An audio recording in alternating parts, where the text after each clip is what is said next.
So Kurt Vonnegut, the Hoosier and famous sci-fi author, at some stage made the argument that we understand our seasons wrong. He says we don't really have 4 seasons, but we really have 6. We have the 4 we think of: spring, summer, fall, and winter, but then he adds 2 more in between the seasons of fall and winter, and then winter and spring. And he calls that fall and winter one where it's cold in November, the leaves are gone, but winter hasn't fully arrived, and he calls that one locking.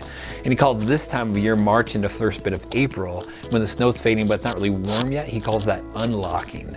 And those times, he notes, are full of false starts and stops in the season, when we joke as though it's this fake spring or the second winter, or really just that time when every high school boy seems to decide to wear shorts even though it's still like 42 degrees outside. Some things I just never fully get. That's fine. But the thing about all those seasons is, even when they're in between those start and stops times, they're also at the stage of continual progress going forward. And that's how things feel to me right now, generally in here at church.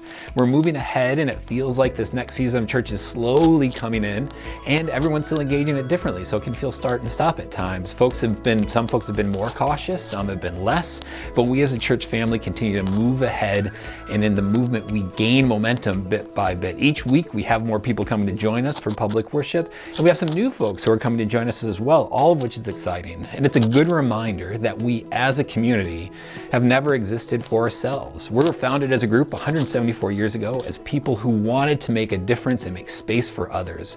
We want to serve as a family for the kingdom and to make a difference for the world, to see people come to Christ by making disciples who make disciples. And even though the world has changed, that has not.